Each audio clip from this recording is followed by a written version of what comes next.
একজন মানুষ, একটি উট আর একটি প্রশ্ন। যদি পৃথিবীর সবচেয়ে শক্তিশালী সাম্রাজ্য তোমার দরজায় এসে দাঁড়ায়, তুমি কি করবে?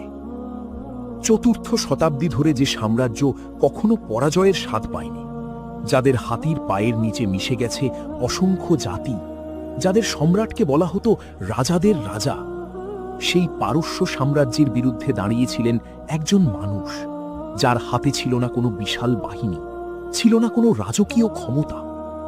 তার নাম ছিল মুসান্না ইবনে হারিসা। ইতিহাসের পাতায় প্রায় হারিয়ে যাওয়া এক নাম, অথচ যার কৌশল আজও সামরিক বিশেষজ্ঞদের বিস্মিত করে। আজকের এই পর্বে আমরা জানব কিভাবে একজন মরুভূমির যোদ্ধা একটি সাম্রাজ্যের ভিত কাঁপিয়ে দিয়েছিলেন, শুধু তরবারি দিয়ে নয়, বরং ন্যায় বিচার আর মানবাধিকারের এক অবিশ্বাস্য দর্শন দিয়ে। সপ্তম শতাব্দীর মধ্যপ্রাচ্য ছিল এক অগ্নিগর্ভ দাবার ছক। উত্তরে বাইজেন্টাইন সাম্রাজ্য, পূর্বে সাসানীয় পারস্য সাম্রাজ্য। দুই মহাশক্তি বছরের পর বছর ধরে যুদ্ধ করে নিজেদের ক্লান্ত করে ফেলেছিল।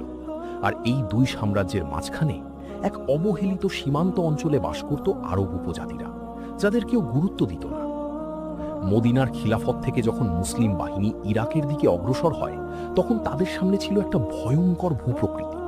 ইউফ্রেটিস ও টাইগ্রিস নদীর মাঝের বিস্তীর্ণ জলাভূমি, ঘন কাদামাটি আর অসংখ্য ছোট নদীর শাখা। এই অঞ্চল ছিল পারস্যের প্রাকৃতিক প্রতিরক্ষা ব্যাহত।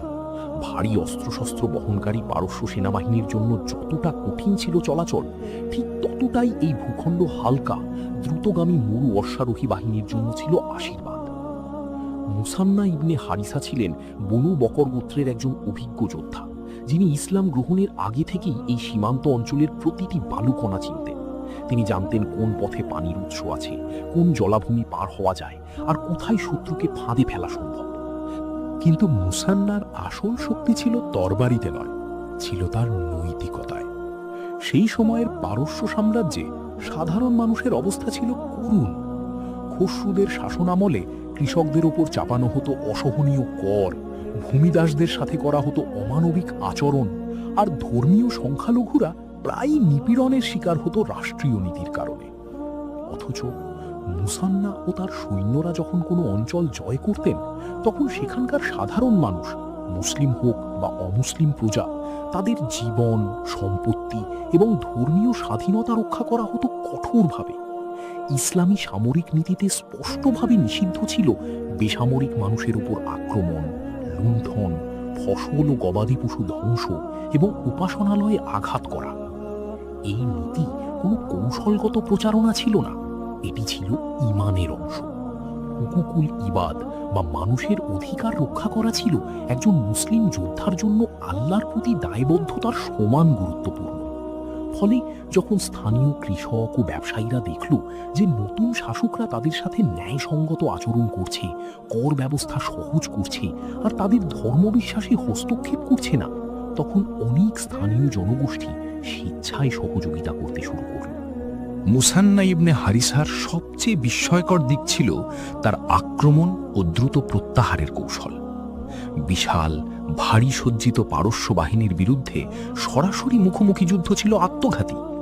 তাই তিনি ব্যবহার করতেন গেরিলা কৌশল, আকস্মিক আক্রমণ, শত্রুকে বিভ্রান্ত করা, তারপর মরুভূমির গভীরে মিলিয়ে যাওয়া, যেখানে ভারী বাহিনী তাদের অনুসরণ করতে পারত না।